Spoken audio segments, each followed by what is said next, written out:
you're gonna shoot me now? It's not as easy as it looks, right?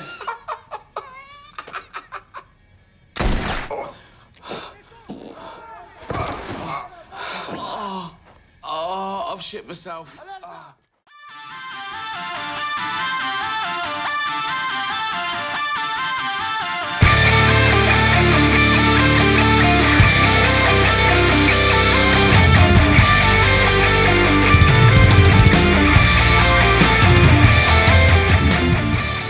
So we are talking about the straight-to-Netflix movie special Correspondence. This one is written and directed by Ricky Gervais, who also stars in the movie alongside Eric Bana.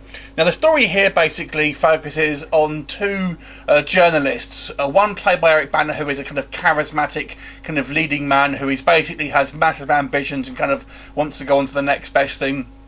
Whilst Ricky Gervais is really just a kind of fairly kind of like mild-mannered and a little bit of a geek. And he's the actual the technician who kind of gets dragged along with him. And basically they're sent off to cover a breaking story in Ecuador, but through a series of circumstances they end up not going there. And to save both their jobs, they basically fabricate a story that they are actually in Ecuador, with kind of like doing news reports by kind of doing fake sound effects and things like that, when they're literally in a flat across the street from the actual studio. But things kind of like snowball out of control, and they end up having a little bit of a kind of a farce where it gets away from them, and they end up causing an international incident and end up actually in the situation in real life. So that's all I'll kind of say in regards to the plot here. Now, I didn't know anything about this movie really sort of going into it. I'm a big fan of Ricky Gervais in his kind of live stand-up comedy. I found him hilarious in things like the kind of the Golden Globes when he's kind of presenting them. But I've not been a huge fan of his movies so far. His TV work has been good, but his movies have been somewhat muted. Obviously that's sometimes the case because he is really working for another director, but obviously here he is in the driving seat, so to speak, and it's really a Ricky Gervais film rather than a kind of Eric Bana film. They do share kind of a similar screen time, but I would say it's more of Ricky Gervais's character is the kind of the main character here. But when you watch the trailer, it seems like more of an Eric Bana film. So this is a mildly diverting comedy, I would say, with a somewhat of a political edge, and it's obviously making sort of commentary on the kind of the news cycle, political events, things like that, and basically how these things are covered within the kind of the news cycle that we have in this kind of modern day world. Now, I found the premise somewhat amusing. I did feel the comedy, it's never really laugh out loud funny. Maybe a couple of moments you'll get a audible kind of laugh out of you, but mostly you'll kind of chuckle to yourself inside. But rarely did I find it particularly hilarious, although it is, like I said, mildly diverting. You kind of have a good time watching it. I did feel some of the jokes were a little bit flat and kind of not all that kind of well executed, sometimes a little bit cliche. There's also some cliche kind of story beats here that happen, particularly within a kind of the love interest, the female characters here. I found them to be kind of quite kind of one note and kind of fairly stereotypical in their roles.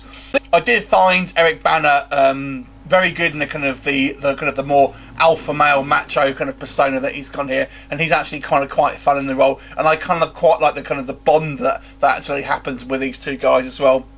Ricky Gervais, he was pretty good, I have to say. I still don't think it's as close to his kind of stand-up stuff that he wanted to do. I do feel maybe he was kind of dialing back a little bit on some of the jokes here, which on Netflix, I don't really know why, they tend to be a little bit more as far as I know anyway, a little bit kind of more the filmmakers have pretty much kind of free reign about what they want to do.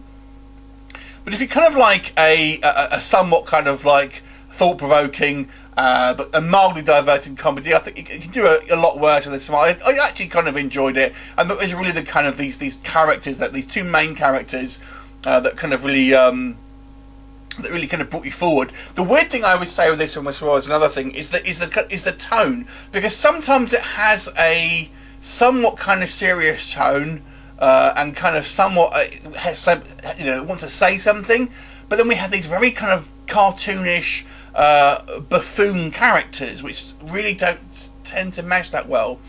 I don't know.